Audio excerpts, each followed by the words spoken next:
दोस्तों, मध्य प्रदेश के इंदौर में 11 मई साल 2025 को मध्य प्रदेश के इंदौर में एक शादी होती है। ये जो शादी थी ये लव मैरिज थी।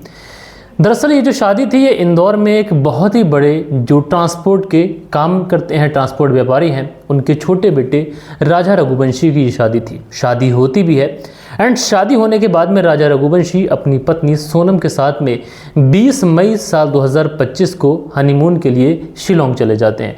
कुछ दिन तक वो वहाँ रहते हैं। 1-2 दिन के बाद में परिवार का जो संपर्क था वो उनसे संपर्क टूट जाता है। अब परिवार वाले परेशान होते हैं, बात पुलिस में पहुँचती है।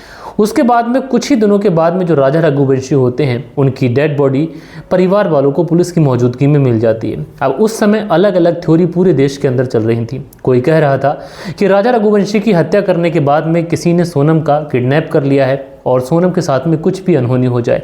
पूरा ही देश सोनम के सकुशल घर लौट आने की प्रार्थनाएं कर रहा था। लेकिन दोस्तों, फाइनली सोनम मिली और सोनम जब मिली और जब इस पूरे केस का खुलासा हुआ दोस्तों, तो यकीनन दोस्तों जब आप लोग इस पूरी कहानी को सुनेंगे, पर्दे के पीछे का सच आप लोग जानेंगे तो आप लोग हैरान और परेशान हो सकते हैं। तो पूरी कहानी सिलसिलेवार तरीके से दोस्तों मैं आप लोगों को सुनाऊंगा, लेकिन आप लोगों से रिक्वेस्ट है कि आप लोग चैनल पर अगर पहली बार विजिट कर रहे हैं तो इस चैनल को ज़रूर सब्सक्राइब कर लीजिए और इस वीडियो को अंत तक ज़रूर देखिएगा। इस कहानी की शुरुआत की बात करें तो इस कहानी की शुरुआत होती है मध्य प्रदेश के इंदौर से। यहीं पर एक परिवार रहा करता है। ये जो परिवार है इस परिवार का ट्रांसपोर्ट का बिजनेस है, अच्छा खासा बिजनेस है। और इसी परिवार का एक सबसे छोटा बेटा है जिसका नाम है राजा रघुवंशी।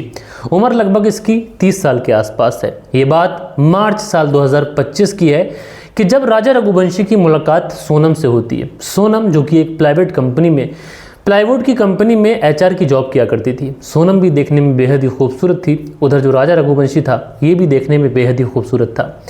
राजा रघुवंशी जब पहली बार सोनम को देखता है तो इन दोनों के बीच में दोस्ती होती है और ये दोस्ती जो थी वो मार्च साल 2025 में ही प्यार में बदल जाती है। दोस्तों 1-2 महीने का समय गुजरता है, लेकिन राजा रघुवंशी और सोनम ये दोनों एक दूसरे से शादी करने का फैसला करते हैं। अब सोनम चूंकि वो भी एक जॉब कर रही थी, एचआर थी, और दूसरी तरफ जो राजा रघुवंशी था ये अपनी ट्रांसपोर्ट का बिजनेस परिवार के साथ में संभाल रहा था। सारी ही चीज़ें बहुत बढ़िया थी दोनों के लिए।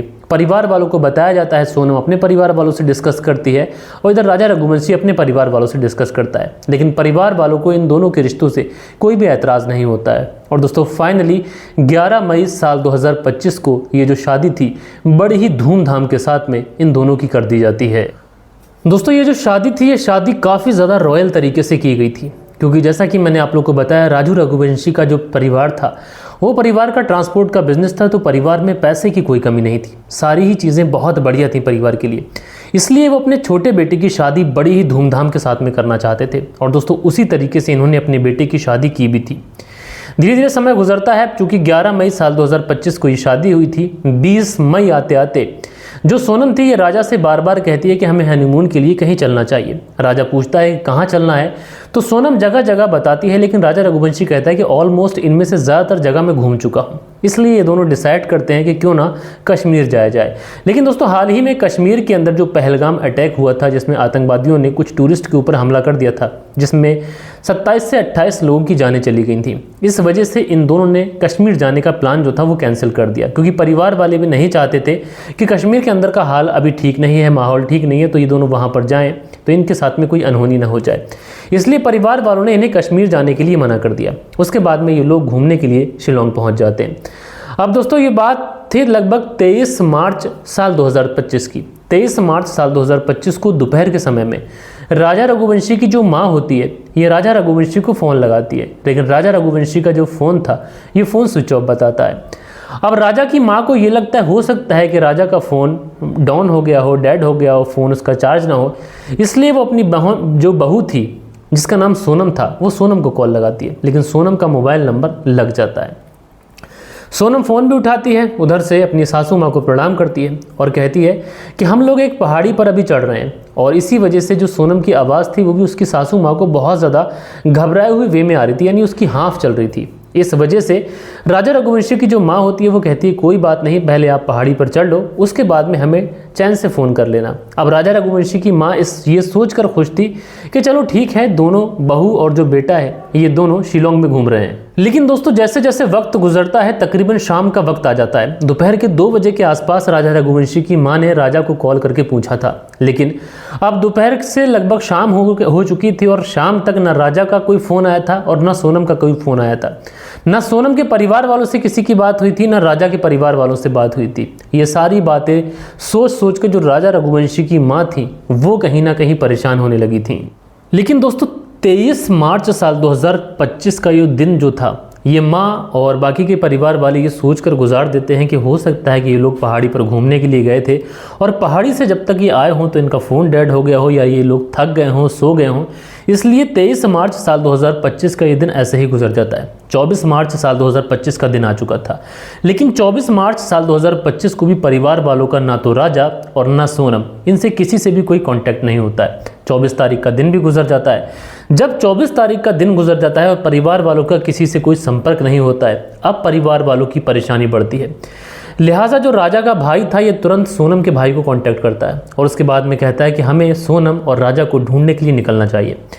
अब दोस्तों आप समझ सकते हैं कि यहाँ पर मध्य प्रदेश से यानी जो इलाका है शिलोंग, वो लगभग 2000 किलोमीटर से ज़्यादा दूर है। उसके बाद में ये लोग वहाँ पहुँचते हैं, लोकल पुलिस से मदद लेने की कोशिश करते हैं। लेकिन दोस्तों यहाँ पर जो मीडिया रिपोर्ट्स हैं उसके मुताबिक इन दोनों को वहाँ पर जाने के बाद में बहुत ज़्यादा प्रॉब्लम्स आ रही थी। प्रॉब्लम्स ये थी कि पहली बात तो जो लैंग्वेज का बैरियर था इन्हें बहुत ज़्यादा तंग कर रहा था, क्योंकि वहाँ पर जो हिंदी भाषा है उसको लोग समझ तो रहे थे लेकिन उतनी ज़्यादा डिटेल में नहीं समझ पा रहे थे जितनी ज़्यादा डिटेल में ये दोनों समझाने की कोशिश कर रहे थे। इसी वजह से इस पूरे केस के अंदर शायद कुछ ज़्यादा आगे काम हो भी नहीं पा रहा था। और इसी वजह से जो राजा का भाई था और सोनम का भाई था, इन्होंने इस केस को सोशल मीडिया के ऊपर वायरल कर दिया। थैंक्स टू सोशल मीडिया कि आज के ज़माने में अगर कोई केस होता है तो सोशल मीडिया के ऊपर बहुत ज़्यादा वायरल हो जाता है, जिसकी वजह से लोगों की हेल्प भी हो जाती है। और जब कोई केस सोशल मीडिया के ऊपर वायरल होता है तो वो देश का मुद्दा बन जाता है। इसी वजह से ये जो खबर थी ये दोनों स्टेट के सीएम तक भी पहुंचती है, पुलिस इन्वॉल्व होती है और उसके बाद में पुलिस इस मामले में सख्ती से कदम उठाती है। और दोस्तों जब छानबीन की जाती है तो राजा रघुवंशी और सोनम इन दोनों ने एक स्कूटर भी हायर की थी घूमने के लिए। वो इस स्कूटर में जीपीएस लगा हुआ था, उसे ट्रैक किया जाता है तो पता चलता है कि वो एक गाँव के पास में खड़ी हुई है। उस स्कूटर को वहाँ से लिया जाता है। उस पूरे इलाके में जो खाड़ी इलाका था, यानी उसमें बहुत ऐसी पहाड़ी चट्टानें थी और बहुत सी ऐसी खाइयाँ थी, तो वहाँ पर ड्रोन्स वगैरह उड़ाए जाते हैं। और जब ड्रोन्स उड़ाए जाते हैं तो वहाँ पर एक डेड बॉडी मिलती है जो कि 200 मीटर गहरी खाई में थी। उस डेड बॉडी तक पहुँचा जाता है जो ऑलमोस्ट डीकम्पोज होने को थी। डेड बॉडी के हाथ पर एक टैटू बना हुआ था जिस टैटू पर लिखा हुआ था राजा। बाकी उसके कपड़ों से भी शिनाख्त हो जाती है कि राजा ही है।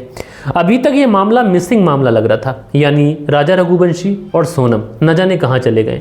लेकिन अब ये मामला मर्डर की तरफ बढ़ चुका था, यानी राजा रघुवंशी का मर्डर हो चुका था। लेकिन परिवार वालों के लिए सबसे ज़्यादा चिंता की बात यह थी कि राजा रघुवंशी की डेड बॉडी तो मिल गई थी, लेकिन सोनम का कहीं पर भी कोई पता नहीं था। शुरुआत में पूरे देश को और तमाम लोगों को यही लग रहा था कि शायद किसी ने राजा रघुवंशी का मर्डर किया, उसके बाद में सोनम को वो लोग उठा के ले गए, कहीं ऐसा ना हो कि उसके साथ में कोई अनहोनी हो जाए। लिहाजा पुलिस और पूरा देश सोनम के मिलने की दुआएं कर रहा था। दोस्तों उसके बाद में 8 से 9 जून के पास में जो सोनम का भाई होता है उसके पास में सोनम का कॉल आता है और सोनम बताती है कि वो गाज़ीपुर हाईवे पर एक ढाबे पर बैठी हुई है, उसे आकर ले जाओ। इतने में जो ढाबा मालिक होता है वो सोनम से बार बार पूछता है कि तुम परेशान क्यों। जब सोनम बता नहीं पाती है तो उसके बाद में वो लोकल पुलिस को कांटेक्ट करता है। लोकल पुलिस आती है, सोनम को लेके जाती है और सोनम से जब पूछताछ की जाती है तो पता ये चलता है कि ये जो मामला जो पूरे देश के अंदर सुर्खियों में बना हुआ है, ये जो महिला है जिसका नाम सोनम है, ये राजा रघुवंशी की पत्नी है। उसके बाद में दोनों स्टेट की जो पुलिस होती है उसे कांटेक्ट किया जाता है, सोनम को बुलाया जाता है। इधर सोनम से पूछताछ की जाती है। इससे पहले ही जो मेघालय की पुलिस पूछताछ कर रही थी, छानबीन कर रही थी, उससे मेघालय की पुलिस को कुछ अजीब इनपुट मिलते हैं।